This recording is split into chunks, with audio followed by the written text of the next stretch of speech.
I see people, I see businesses doing business, doing sales very, very fast compared to any other city that I know. So I think it's very attractive. I could say that you have a good purchasing power in Houston. You have Yeah. very large companies. You have a very fast moving economy. And the cost of being here, the cost of doing business is not that high as in other cities. So I think it's a very good place to come here and invest. And also you have a very diverse economy. Yeah. It's not just energy, it's not just oil and gas. You have a lot of services. You have the Port of Houston, you have real estate, you have the medical center, Yep, you that's have the NASA, you have aeronautics, you have a little of everything here. Yeah. So I think it's a very, very good city. So you got a little problem. Your problem is that you are a CEO and you need consulting help to increase your company's performance. Or perhaps you're a company and you need consulting help in cost reduction, strategy execution, change management. You want to develop the capabilities that will bring the future here today. Perhaps you need talent in the tech sector, talent in the oil and gas sector. If any of these problems describe you, then I have the man for you here today. His name is Erick Saavedra. Erick is originally from Mexico. He's a managing director at Bmate Global. Bmate Global does all those things that I just described. Erick himself has a great deal of experience in all of those things that I just described.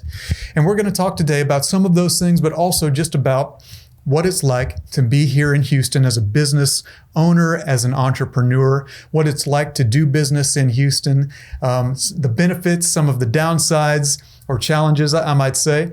And this whole podcast is really just a way to spotlight and showcase business folks here in the Houston area and entrepreneurs, hearing stories, seeing what people are up to, giving people a voice, and having fun, right? Now, if you want to jump to any specific area or topic that we talk about in this podcast, you'll see in the links down in the description there are timestamps and you can jump right to it. My name is Thomas. I'm a web designer and SEO expert here in Houston, Texas. If you need those services, again, go down to the description and you can find me. And if there's any improvements that you'd like to see in this podcast, please let me know in the comments, because this is my first one and I'm feeling my way through it, and I very much value positive, constructive feedback. Okay, let's go ahead and hop into this podcast. Again, Erick and Bmate, all those details are down in the description if you need to reach out to him. And until I see you, please give the video a like if you don't mind. And until I see you next time, be the best. All right, cool. This is it. Yeah. All right, so this is really the first business podcast that I've done with someone here at the Ion. I've tried a couple other times. I think you're going to be a more interesting guest. Oh, yeah. So I think, this is just going to be about really what you're doing here in Houston. You have a very interesting story, interesting business. I'm really into business. I'm running my own little business. So I'd like to hear your story and what you're doing here in Houston for your business. Yeah. So please introduce yourself. And as we're speaking, this is the microphone, so speak as loudly as possible. Oh, thank you so much. Well, nice to be here. Thanks for having me. My name is Erick Saavedra. I am from Mexico. I am the manager director of Bmate Consulting Group in Mexico. We are a management consulting firm that works. I think you should talk to me, because this mic, it needs to hear your voice. Yeah. Don't worry about them. Oh, okay, yeah. So we had a management consulting firm in Mexico. We have been operating on the business for the last 14 years. We started with serving every company in the strategy planning services, but then we started working with Pemex and we focus on the oil and gas industry in Mexico. So most of our experience has been in oil and gas, since it's a very big industry. Okay. And as part of our expansion and diversification plan, we think where should we go, and then we found that the United States was a very good place to expand our services. Okay. And then we traveled all the United States, and then we found Houston as the best place to start because Houston was the energy capital of the United States. So I'm from Houston, and That's great. I moved away whenever I was 18 years old. I joined the Air Force and did a bunch of stuff. I moved to Australia, became a citizen of Australia, and I've found myself back here starting this new business, and I love Houston. It's such, I mean, to me, at least at my level, I'm a lower level than you in business. But Houston just seems to be such a great place to start a business. Totally agree. It's very friendly to start a business in regards to regulation, taxation, all of that. And there's a lot of money here. It's like one of the biggest cities in the world. I think we have 6-7 million people or something in the metro area. And there's so much genuine support from Houstonians to other Houstonians. But yeah, I guess tell me a little bit more about why Houston and how it's working out for you thus far. Yeah, thanks so much. Yeah, well, in our analysis, what we did before was to understand where we were working. And to give you a perspective, Mexico, the world country, is an economy of around $1.3 trillion. Okay. And we found that Texas, it is $1.7 trillion. So wow, just in Texas. Just in Texas, is bigger than Mexico. Mm-hmm. And Mexico is one of the 10 largest economies in the world. Mm-hmm. We found United States is like $29 trillion. So it's a pretty big economy. Mm-hmm. There were United States and China; those are the top largest economies. And in United States, you have zones. You have the East Coast, you have San Francisco and all the Silicon Valley, and you have Texas. And we found that Texas is a very, very interesting and I think a very good place to start a business, because you have a city that is in constant growing. Yeah. I mean, every day, every month, there are thousands of immigrants from the United States, immigrants from all over the world coming here. Business are most of them are from California.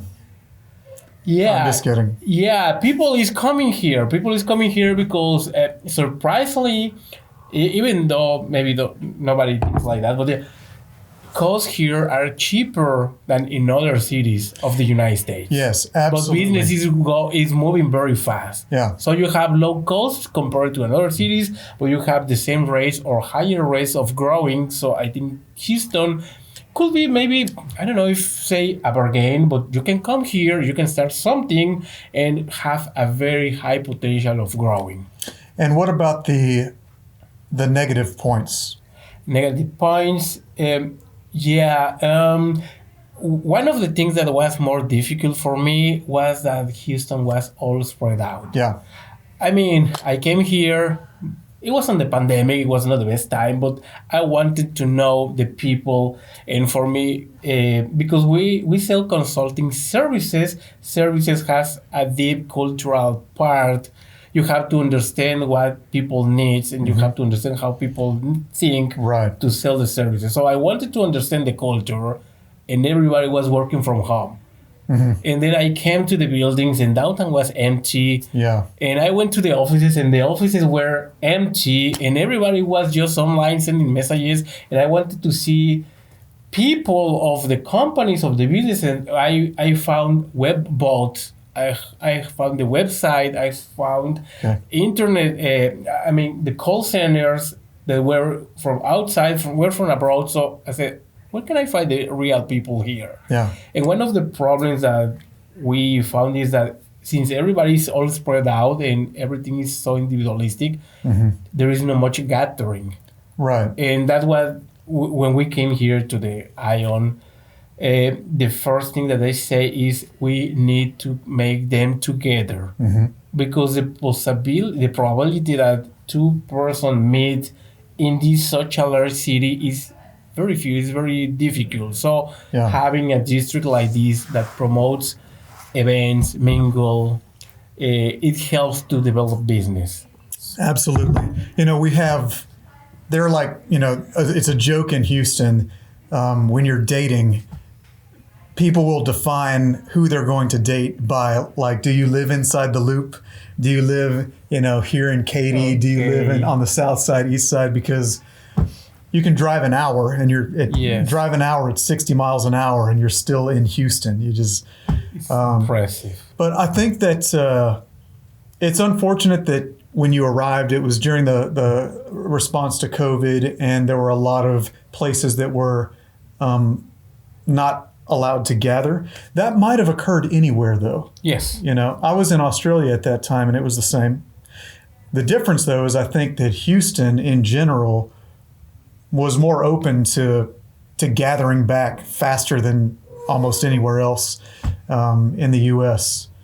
But yeah, that was a problem. So how about now? Do you feel like you're able to meet and gather face-to-face with the people you need? Yes, absolutely. I found and I told that people is very international. Houston is very diverse. Mm-hmm. So when you come here, you find people from several nationalities, several cultures.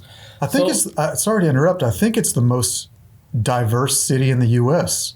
Well, New York is also very diverse. Yeah, but it's right up there.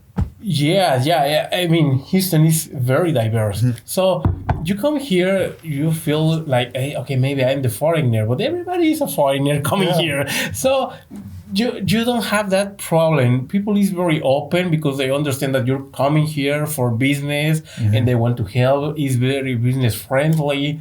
Even when we enrolled with the IRS, with the Secretary of Economy, Secretary of Commerce, it was easy. Despite the pandemic, they were very open to that. So Houston is very prone to business, and I'm surprised. And every day, I still more surprised about the speed of doing business here. Yeah. You don't have to spend months on doing something. You don't have to spend several weeks. I see businesses doing sales very, very fast compared to any other city that I know. So I think it's very attractive. I could say that you have a good purchasing power in Houston. You have very large companies. You have a very fast-moving economy.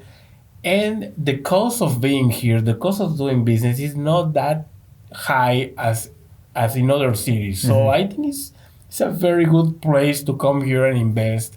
And also you have a very diverse economy. Yeah. It's not just energy. It's not just oil and gas. You have a lot of services. You have the Port of Houston. You have real estate. You have the medical center. You have the NASA. You have aeronautics. You have a little of everything here. Yeah. So I think it's a very, very good city. And the heat the heat is not a deal breaker. Yeah. It's been hot. I think over the weekend it was 106 degrees in the shade. Yes. I don't know what the actual temperature got up to. I think it got up to like 108 degrees Fahrenheit. And because it's humid as well, the humidity was over 70%. They were saying it felt like it was 116 degrees. It's very hot. Very hot. Yeah, it's very hot. I mean, I come from Mexico, from the Gulf of Mexico, so I thought it's not going to be that hot. But no, it's very hot. Yeah. It's very hot. And now in the Gulf of Mexico, it's raining, so the temperature drop. Yeah. Houston is very hot. And it's not raining. It's just humid. You know what my solution is? And I actually have not implemented this since I got back from Australia, but Houston is great for all these reasons and more, like we could go on talking about. But the summers are really painful because of the heat. You need to not be here during the summer. The summer is when you need to have strategized a reason to be somewhere else. That's when you need to go travel for business or for pleasure or whatever. Perhaps you have a cabin, in Michigan or something, or at least some reason to just not be in Houston during June, July, August. At least part of that time, you should be somewhere else, I think. Yeah. And it's great. Yeah, I've been traveling a lot of cities. So I think there is just single city that doesn't complain about the weather. Yeah, that's right. Everybody. Yeah. If it's cold, it's because it's very cold. If it's hot, it's because it's very hot. If it's rain, In Mexico, we complain about the sun, about the humidity, about the mosquitoes. You come here and, well, it's hot, there are no mosquitoes. We do have mosquitoes here. If you are not being bitten by mosquitoes, then good for you. I'm happy Yeah. you live in a place, but they are here. They're definitely in Houston as well. So I think tell us a little bit more about where you're from in Mexico. And, we've talked about Houston a little bit, but let's hear a little bit about your place of origin. Yeah, well, I'm born and raised in Mexico City. Okay. It was one of the largest cities in the world. We have, I'm not sure, maybe 20 million people. I've heard many of my friends say that Mexico City is their favorite city in the world. Oh, wow. Yeah. That's great. I think I know 3 people who've said this. Yeah, people usually say that, yeah, it's very big. You have every kind of service. The food, people love the food. There is a very high variety of food in Mexico City. I'm from Mexico City, but then when I started working with the oil and gas industry, oil and gas fields are in the Gulf of Mexico. So I went abroad and I started traveling. I've been lived in Reynosa, Tampico, Veracruz, Costa Rica, Villahermosa, Ciudad del Carmen. Those are all the cities Sounds nice. Yeah, where you have oil fields. And I've been traveling all of this for the last 14 years. And in the Gulf of Mexico, there is a big dependence of oil. Okay. Is where we work. And yeah, coming here to Houston has been a learning, because it's a well-established oil and gas industry, but there is also a national movement to net zero renewables. So we were talking about an energy transition. Then last couple of months ago, I heard that you shouldn't say energy transition. You should say energy mix. So they're changing the term. They say, we're not going to get rid of oil and gas. We're just going to have more options. Yeah. We're going to have wind. That sounds good. Yeah, solar. It's something everyone can get on board with. Hydrogen. Yeah, a lot of energy. So they are still working, or the plants still work on the electrification, but using a mix of energy. In the oil and gas, you have to decarbonize, reduce all the greenhouse gases, and the companies are working on that direction. And there are some other companies that are investing in aeolic generation, solar generation, hydrogen generation, thermal generation, some other sources. And there are big projects among that. In the United States, there are very big projects about energy storage, energy transport, electrification, reconversion, working with the car manufacturers to adapt the engines, and all that planning, all the training of the people, all the new set of skills that you have to teach on the school. So it's a very big change that they are working. I also think that Houston has another very big opportunity, because combined with that, you have an initiative of reshoring and nearshoring production that is done in another countries. And nearshoring, and what's the other? Reshoring. So what does this mean exactly? Reshoring and nearshoring. Yeah, what happened is, as the economy tries to be more efficient, in other countries, there were, for example, China, mainly China, you have very big manufacturers. So United States used to do all the engineering and send the design, outsource the manufacturing, and just purchase the products at a lower cost. But there is an initiative to have the production here local, and that's reshoring, to bring it back from China or overseas. That's reshoring. Okay. Bring it back. Yeah, that's reshoring. But we also understand that many costs don't allow to have the same production here. So we have nearshoring.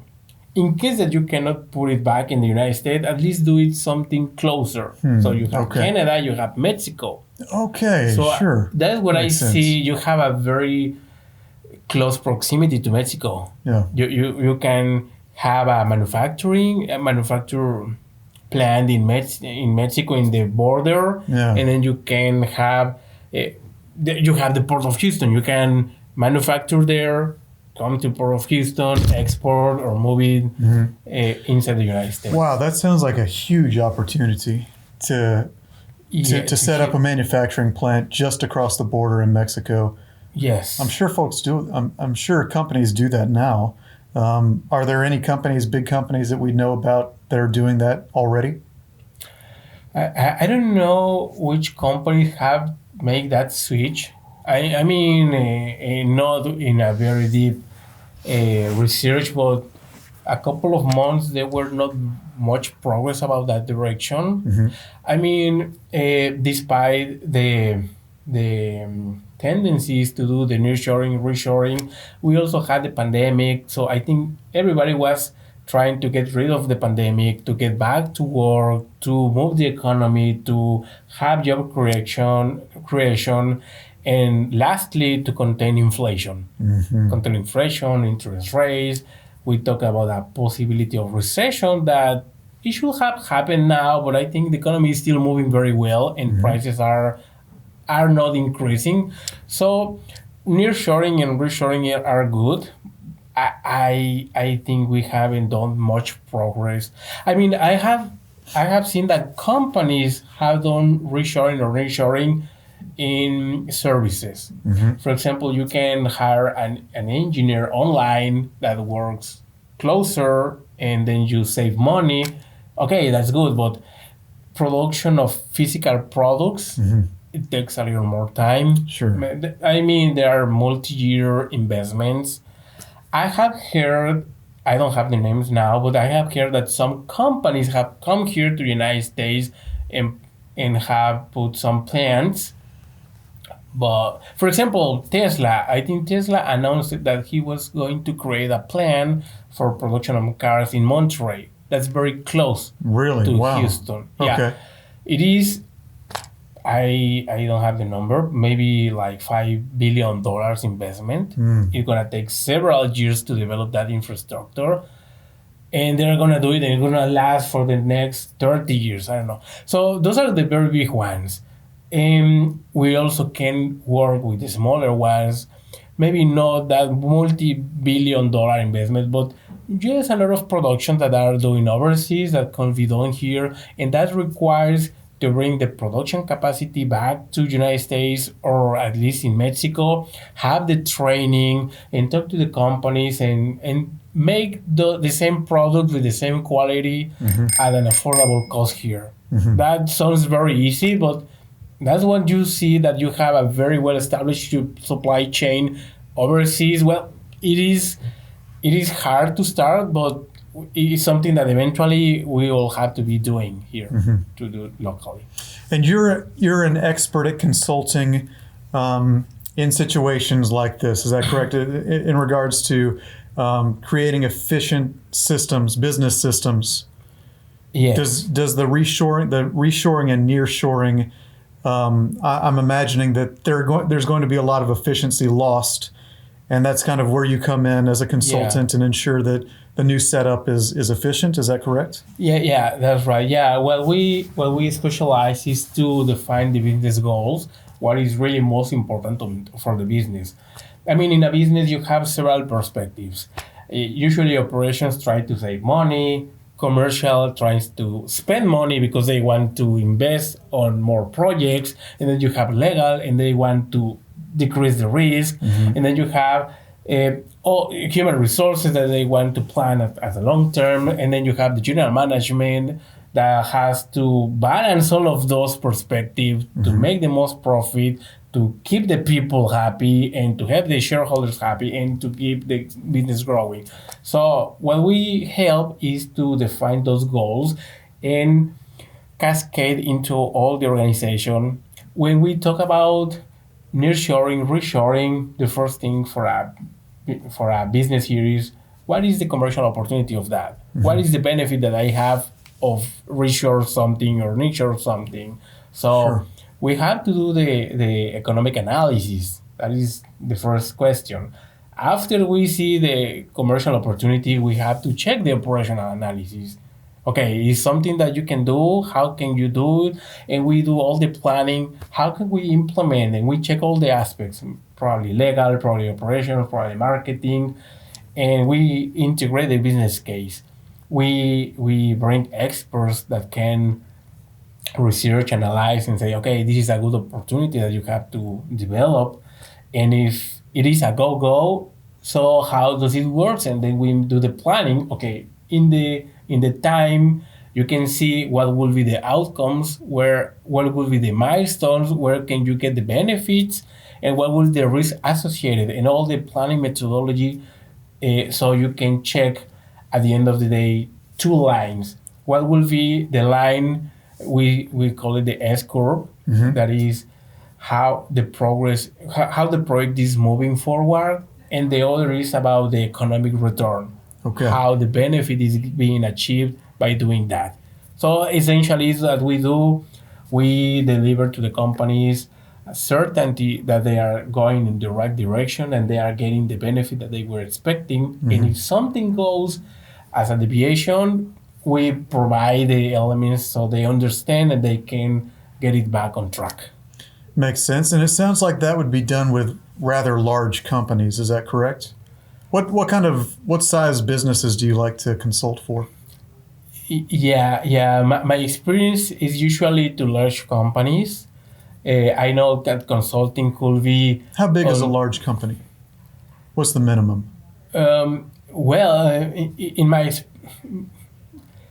probably, yeah, it depends of the size of the operations. Okay. I have worked with companies that range from 5,000 to 100,000 employees.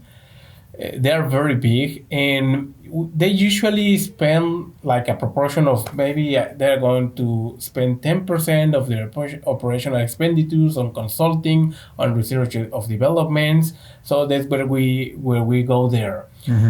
One of those companies says, okay, I have my operations, but I need to improve them. So I can invest of software, I can invest of procedures, I can invest of research, and they use to call the consultants. And they usually don't know what they want, but they don't have the time, or maybe they don't have the experts to do it. Yeah.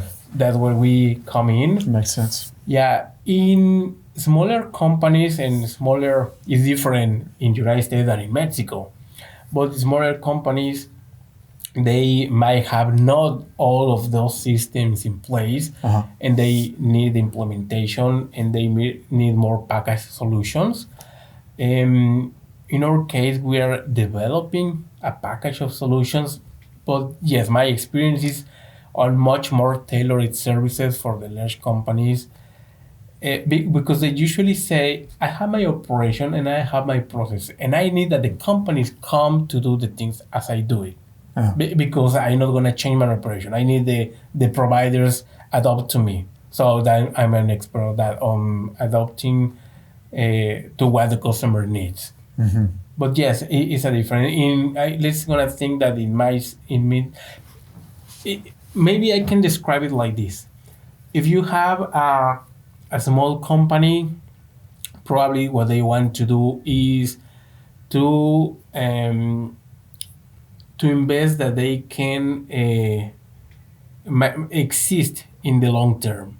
So they have to develop all the processes or the things that they don't have. They focus a lot of commercialization, but they might have needs on the operation. Yeah. Maybe they do a lot of things manually, or maybe they have separate systems. They don't have it integrated. They have the same needs that maybe a large company, but they don't have the same resources. So they need packaged solutions. Somebody that just solves something. In medium companies, mid-sized companies, and I'm talking about United States, they are big, and they have a very good business model working, but they need to implement some methodologies, solutions, things that make the business run smoothly. Sure. Maybe they know. And can ensure that it will succeed into the future. Yes, that's right. That they can succeed into the future. In large companies, they are a much better established operating model. Probably they develop the models, and they have the departments in charge of doing everything. But their problem is about the people. I mean, when I see the companies, the smaller companies, they say, I need technology, or I need solutions, or I need products. When you talk to large companies, they say, everything there is fine. For me, the most important thing is how do I manage the culture of the people, the objectives, the climate change, the knowledge. For example, one of our customers have very expert engineers that are going to retire. Okay. And they say, I don't have their knowledge writing anywhere. Maybe they spend billions of dollars on software. So they need to capture the human capital. Yeah. And they also have, one of our customers had like 300 or 400 proprietary systems developed. And they say, you know what? With the change of technology, all those systems become obsolete. So you invest a lot of having your company, but just as the world goes forward, you have to invest again, and they have to look for better ways to consolidate and to keep the knowledge. Sure. So I mean, you might think of a company, a very big one, that okay, they have every problem solved, but no, they are thinking 10 or 20 years in the future, how can they survive on that future, and how can they pass the knowledge and the processes to the new generations? How can you incorporate engineers that are now in their 25s and they think different and they were educated different to continue a business that maybe a professional in their 60s or 70s does? New people, what they call millennials, they use cellular for everything. Yeah. If you talk to a CEO, maybe they just prefer to be in front of the people, or using paper, or having meetings formal in person. Or people of my age, we prefer the computer instead of the cell phone. But I mean, you have new tendencies, new changes, more about automation, artificial intelligence. Those are big topics that new generations are eager to that. So how do you incorporate that into the business to keep the business going? And I think this could be a good example. Maybe many casinos in Las Vegas. Were very successful at a certain age. People like to go to the casino. Yeah. But when you ask now to the new generations, hey, how often do you go to the casino? They say, I don't go very often. Yeah. I like Las Vegas for the shows. But sure. I prefer doing online. I don't go to the casino. So how do you have a multi-million-dollar business that is changing on the routes? And how can you keep off having that? So that's just an example of how the companies, even they look so good with the nice buildings, they need to be learning and incorporating those tendencies, adapting their processes, adapting their culture, adapting their values to keep just the business moving forward. It sounds like you're passionate about this. Yeah. You really enjoy doing this, huh? Yeah. Okay, so let's say you're here in Houston now, and in 6 months you pick up an ideal client. Can you tell us who an ideal client would be? Is it somebody that we might know? Yeah, well, in the experience that we have worked in Mexico, our ideal client usually is a company or a person that is just taking in charge of the job. I mean, you are named the new CEO of certain company. You are happy, you have the energy, you have the skills, and then you just sit on the chair, you have 20 of the directors reporting to you, and they say, what should we do? And then you want to try your new theories. you have ideas. You have to tell them the ideas. You have to monitor the results.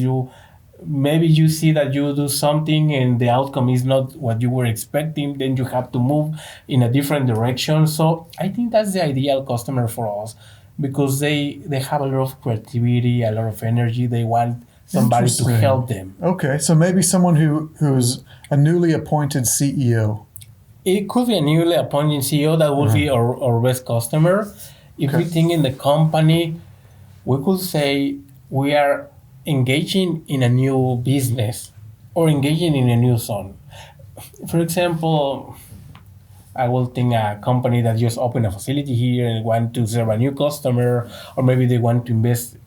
I want to do the same thing, but for new customers using a different technology and a different methodology. And I want to be sure that we are going to make money on this.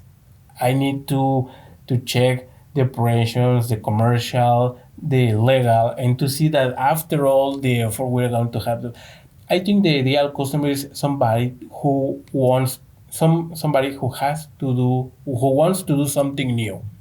If they just want to keep the operations as usual, the benefit is hard, yeah. Because they will say, okay, it's the same operation, you just can increase a little bit, and maybe the people that is here can do it. If you want to do something new, that's our ideal customer. Because when you have your people, your company working, they are expert on the same operation. If you ask them to do something different, let's go think that you are producing energy, and you are one of the very largest producers in a certain city, and you're doing very well. And then you ask to the people, hey, we have to do something new, right? And they will say, why? We're doing pretty well. We don't need anything. I mean, money is coming, business is working, we are comfortable, we have a retirement plan, we don't need anything new. So if you don't feel the necessity to change, there is no customer. If you say to that customer, hey, maybe your service is going to be discontinued, they will say, no, why? I have to do something. What are you going to do? I don't know, but my business is going to be discontinued. I need to invest. I need to make some research. I need to create something new. Yeah. Or perhaps a recession will eventually come. Yes. Are you prepared for this? Do you have a strategy for this? Yeah. I mean, in all the business schools, we talk about Netflix. We had Netflix about the delivery that were made online, that were made on site with the videotapes, and it changed. We don't use the videotape now. Netflix is totally online, so it was a very big business change. Yeah. There were companies, for example, we talk about Kodak. Kodak was the physical cameras, and they say we don't go to digital because that's not gonna work. And then we came the digital camera, and Kodak just disappeared. So as you said, it has to be a change. Maybe you want to grow, or maybe you have a threat, like a recession, like a change of the business model, like a change of technology that you have to adapt and do something new. And I will say that every company has the same threats, the same opportunities. It's just sometimes you recognize them, sometimes you don't. But I think the world, the society is changing, and if you think how you live maybe 20 years ago, your life was very different to how is it now. Now you arrive home, and your home knows that you are there, and you can talk to your devices. They greet you, and they say, hey, you want your favorite music? Hey, how many minutes? No, they don't ask you. They know that you want your coffee had, or that you have to do some routines. Yeah. And artificial intelligence. And it will become more and more like that, probably faster and faster with AI tech. Yes. I see for example, in the company we have several generations of people. We have a generation of maybe under 60 engineers. They have a lot of experience. And we have another generation on the 25 years. So I saw them interact, and I check. The 60s engineer said, I have probably this book, and I have to do a summary for this customer. If I do it myself, maybe it can take me 1 or 2 months. Yeah. Then I talk to a 25 years old, and they don't know anything about this book. But in 5 minutes, using ChatGPT, they summarize it and they give me the information. I review it was right. You know, it's interesting to talk about this because engineering specifically, right? You know, the folks that are aware of what is occurring in AI, they have a different expectation of the future than people that don't really use AI and that don't really understand. And that's a perfect example. And with the engineers, there is a show. I like science fiction a lot. And there's a show called Foundation. It's on Apple TV. Science fiction show. It was actually a book written in like, or a series of books written in the 50s or so. But at any rate, on the show, they show these engineering works in space, whether they're spaceships or space stations, whatever. But the engineers specifically, right? I think this is just Tom's little prediction, you know, and it's not like I'm a genius in thinking this. I'm sure many people have thought this, but the ability of one engineer at this point to construct a massive work of engineering by essentially having AI, the AI engineers will do the work led by one single, you know, young engineer. This will occur, I think. Like the AIs are going to be smart enough very soon to construct massive infrastructure projects. And, you know, again, I know we're getting off topic a little bit, but because Houston is like a space city, I think about space a lot. Like, and as we move forward into probably a space economy, if we're able to move forward on these Mars projects and whatnot, I think that in Houston, there's a good chance that a lot of these young engineers utilizing AI will end up becoming the overseers of very big engineering projects. And if a company like Boeing or some other large company, established company, does not have the culture to adapt to that, a smaller company under the right consultant will take that space. Yeah, I'm amazed. One of the things that amazed me more about Houston is the culture, as you said. It is not only about the big established business. I mean, a lot of people are getting out of the school. They have that entrepreneur mindset, and they are innovating. They are creating products. They are developing technology, and you have an ecosystem. Probably I would like to develop technology, but if I'm not in the right place, it's very difficult. Yeah. Because I don't have the required engineers, or I don't have the required knowledge, or I don't have the tools. Facilities. Yeah, and that has happened. Network. When I tried to do some things in Mexico, yeah, they didn't have the technology to do them, and they say no, we can't do that. And then you come here and you have a lot of laboratories when you say, hey, what if I would like to do something? They say perfectly capable. So I mean, you can have a good idea, but you also need the right ecosystem to do that. And even though you have the right ecosystem, what will be the cost of doing that? So I think, again, in Houston, in these facilities, what they try to do is to help entrepreneurs and companies that want to develop something, and they have the idea just to develop, and don't think that it's going to cost you a fortune. Maybe because if you have that idea and that idea is successful, the payoff is much, much larger than you will charging to develop each of those ideas. Yeah. Yes, absolutely. And I've developed engineering projects myself in Houston, and it was amazing how much infrastructure there is. If you want to build a project, there's all kinds of maker spaces. There's all kinds of people that will be here to support you, mentors for engineering.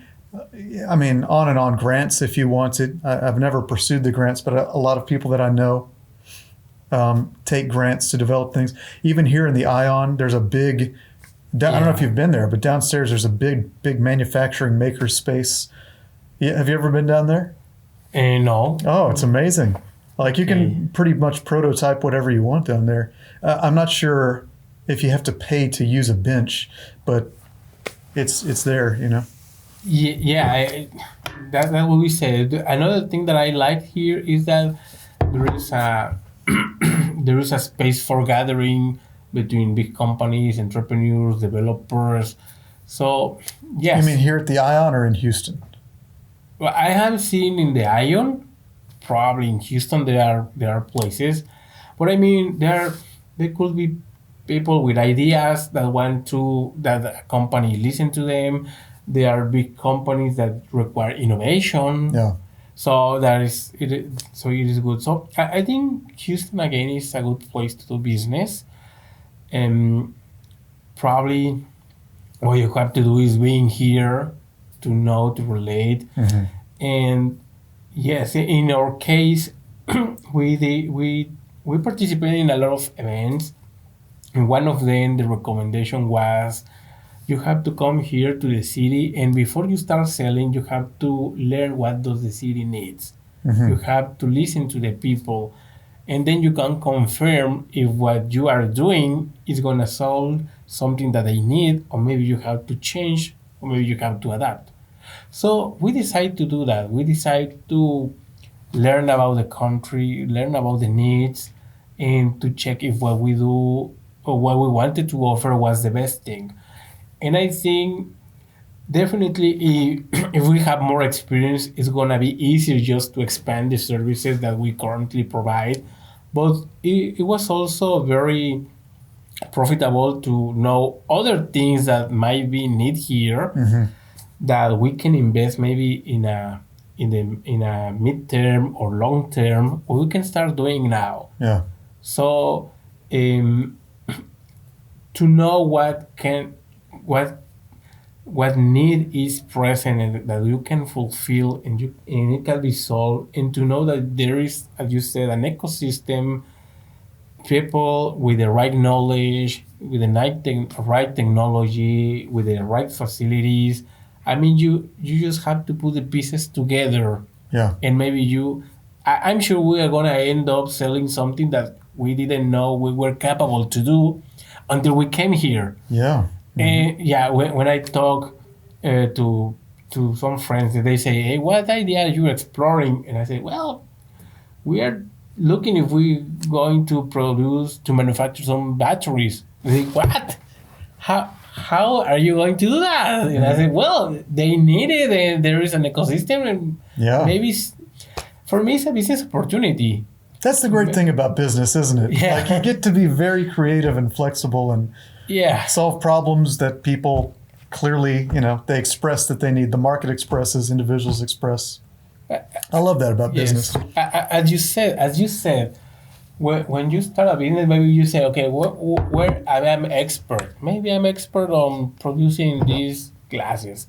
But if you are not thinking on just the engineering part, but on the business, you maybe are an expert on solving problems. Yeah. Maybe you are an expert on fulfilling needs. Mm-hmm.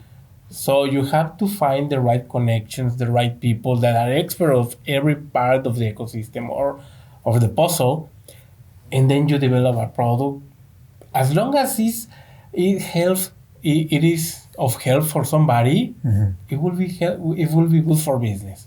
I've noticed that's also a bit of a catch-22, though. Like for me, just because you see an opportunity to provide a product or service doesn't mean you should at that stage in your business. Oftentimes, like I've noticed, sometimes for me, it's much more important to not look at that and just be like, I have one particular thing that we're going to do very, very well. And until I've maximized this channel, I'm not going to think about anything else, even though, oh boy, that looks like a fun and good opportunity. Totally right. Yeah. Yeah. Yes. Yes. Well, I mean, Mexico is different to United States in culture, so I don't. I'm not sure if those examples could be useful for here, but in a lot of businessmen that I have seen in Mexico, usually they start with something. Some of them were experienced, some of them not, but they said, "I want to start here doing something." And the most successful have continued pursuing just one single opportunity. Yeah. And once they do it, they repeat that opportunity and do it better, and they repeat it again and do it better. Yeah. And after a couple of times, they not just doing themselves. They can hire somebody or they can delegate Yeah, to that, and that's the moment where they can go to another one. That's right. That's kind of where I'm at in my web design business. Doing it myself and becoming very, very good by just doing it over and over and over. Yeah. Until eventually we scale to a point in which I've noticed that in the past there have been businesses that I've started that it's very tempting to simply hire expertise. But if you don't have expertise in that thing, then you can run into problems. You can run into a lot of problems. Yeah, I also have seen that it was a good learning for me that when you are the expert, how do you know that you are the expert on something? And I think one KPI is when you talk to somebody and they like what you say. Yeah. And they say, hey, I want that. That's it, right? And then you don't, sales is simply talking to people. You just simply talk about what you like, what you think. And they say, hey, I like what you say. And usually people say, I like how he speaks. I don't know what he's selling, but he's speaking so well that I want to be part of that. Yes, and he or she seems to have all the answers. Yes. And they're expressing, these potentially complex ideas in a very easy way that I can understand. Yeah. It seems like this person can see down the road several moves down on the chessboard to avoid problems. Yeah, that's what nice. I think.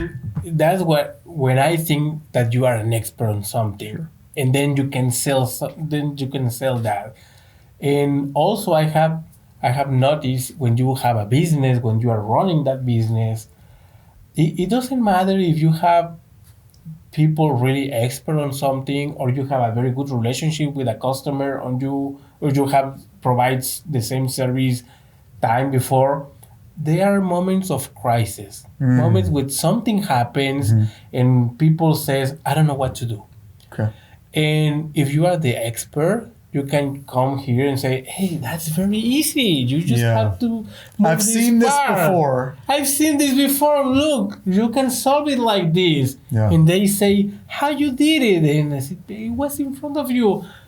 So that's where you are really the expert. It feels great too, doesn't it? Like when someone has a crisis and you're like, I can solve this for you so easily just because I have the experience and I know what to do.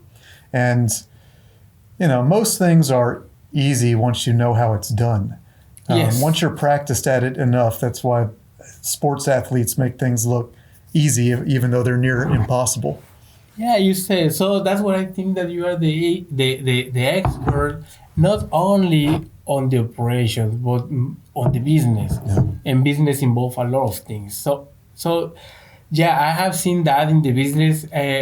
In our experience, we have had many times that we see that a project is going to fail, and then we come and we rescue the project, and maybe the customers didn't notice that. They say, hey, they are very professional. They never had any problem. We had problems, but they didn't knew. Yeah. We solved it in-house. That's not their problem. That's your problem and you solve it. It's our problem. Yeah. So I think, as you said, when you are on business and when you are the expert, is better that. In my case, I spent the last 4 years trying to do new things. doing the processes, the goals, and all the standardization of the company in the last 2 years to understand what new things we can do. And what happens is that you are getting a new business that you don't know, and then you have very basic questions that when you ask to an expert, they maybe laugh because they say it's so easy. Why you are asking about that? Or maybe they say I didn't notice that way. But yeah, that happens when you enter in something new. And I learned that maybe you can go to the minimal expression and say, okay, I'm going to start something like selling water. It should be very easy. But when you really start doing that, you notice that it was not that simple as you thought. Yeah. And a lot of complexity. And then you say, hey, I cannot be expert on everything. I cannot be an expert on water. I cannot be expert in consulting. I cannot be expert in information technology at the same time. And the larger and the more professional business, the more specialized it is. Yeah.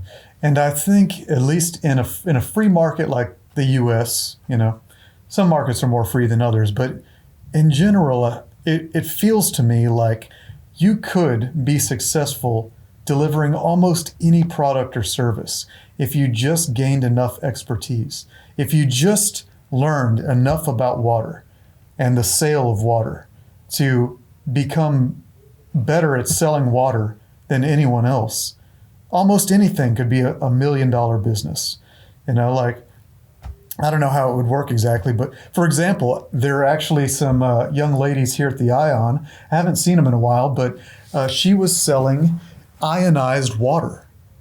And she somehow ionized the water to affect the pH level of the water so that it was more or less, acidic, I guess. And she was selling that as a service. So, and she had like some kind of special machine that would do it. And she talked about the health benefits. And I mean, that's an example, right? Like if you just learn enough about almost anything, there will be people who they just, that's important to them and they want that particular thing. They want it, I guess that's why you can go to the, there's a grocery store near River Oaks called Food Market or something like that. Anyways, it's like Whole Foods. Everything costs twice as much, know.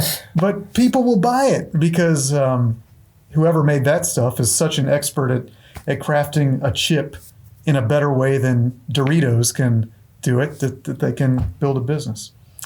That's another amazing thing. Yes, as you said, coming here to Houston, I have the impression that no matter what you do, no matter what thing you do or you sell, you can be successful on everything. And I also be surprised that sometimes when you're a foreigner, you question every price that you have. And sometimes I check the price and I say, it is very expensive. But then I am amazed when people comes and go and fight because they want that. Yeah. For example, maybe I shouldn't talk about brands, but one of the companies that I really admire were Apple or maybe Louis Vuitton or some of those companies that they don't sell cheap products.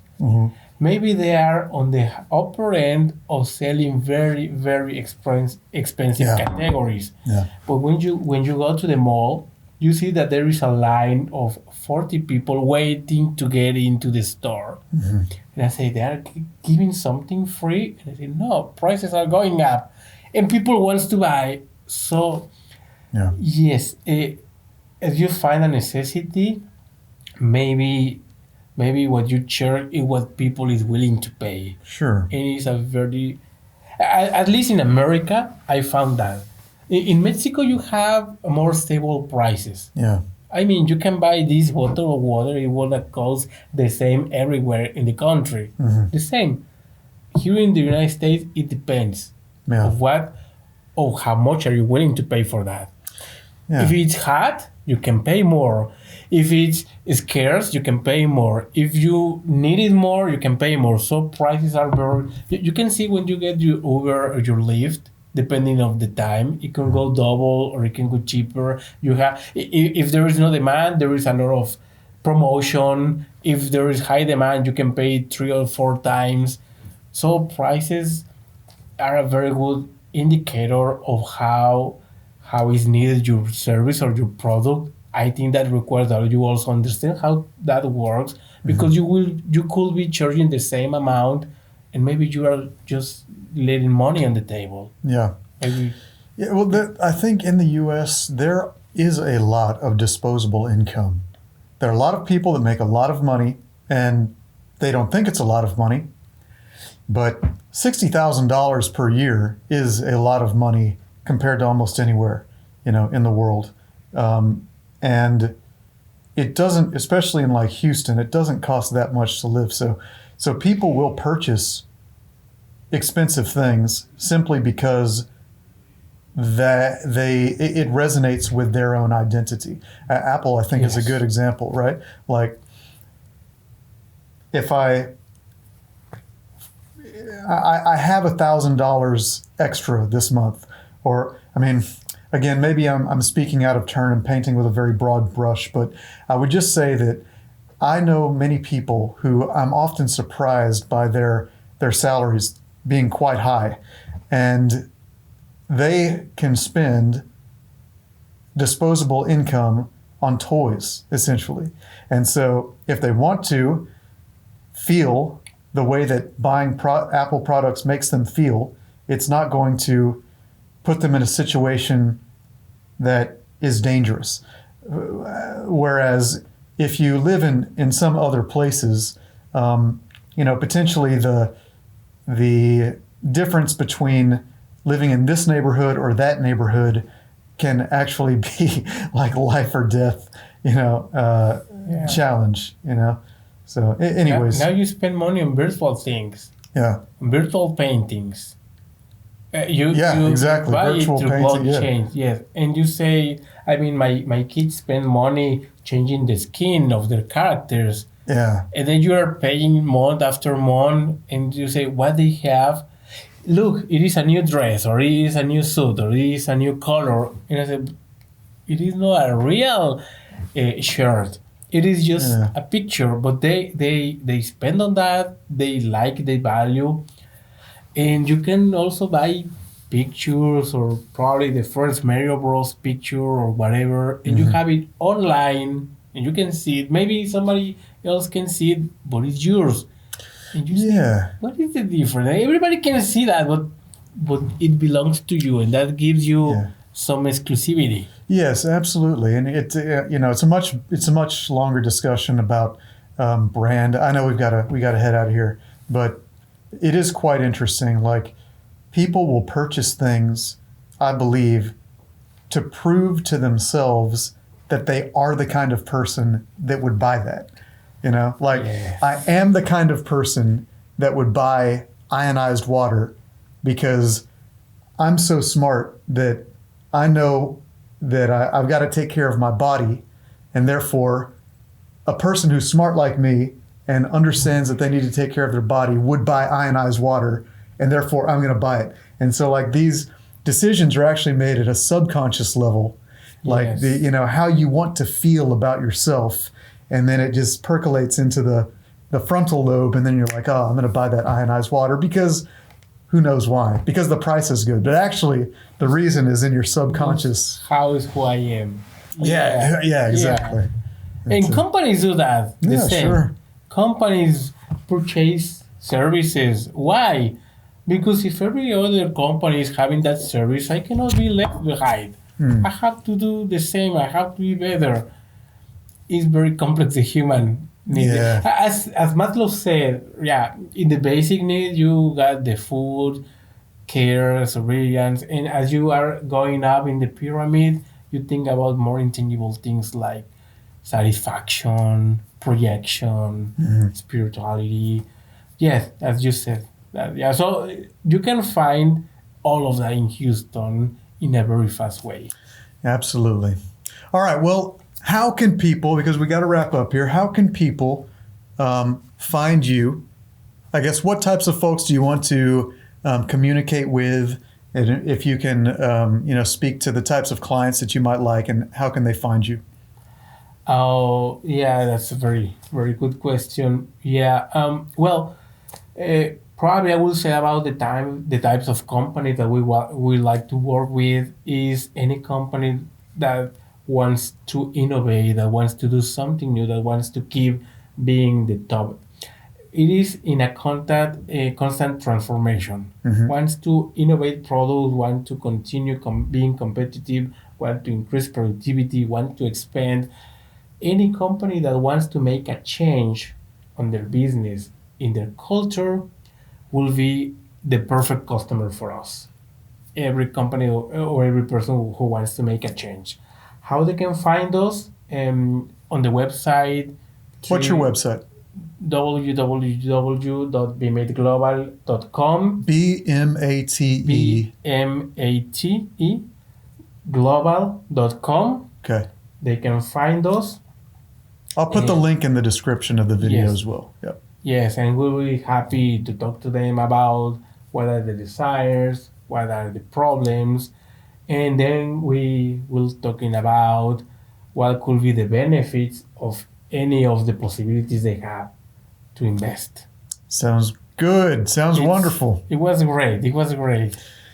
All right. Well, I guess that wraps it up. And thank you very much for joining. And thank you very much for doing this. It's like kind of the first one. So it's really cool. I wasn't sure how it was going to go, if you were going to be bored. I hope you weren't bored. No, it was in fact very good. I think it was a very good experience. And you made me think about a lot of things that are good for the business that I realized that we need to do. And about the potentials of being here, and that I'm lucky. I'm lucky to have the time to be here, lucky to meet people like you and all of these community. So I think with all those ingredients, I'm sure that we can do very big stuff. Awesome.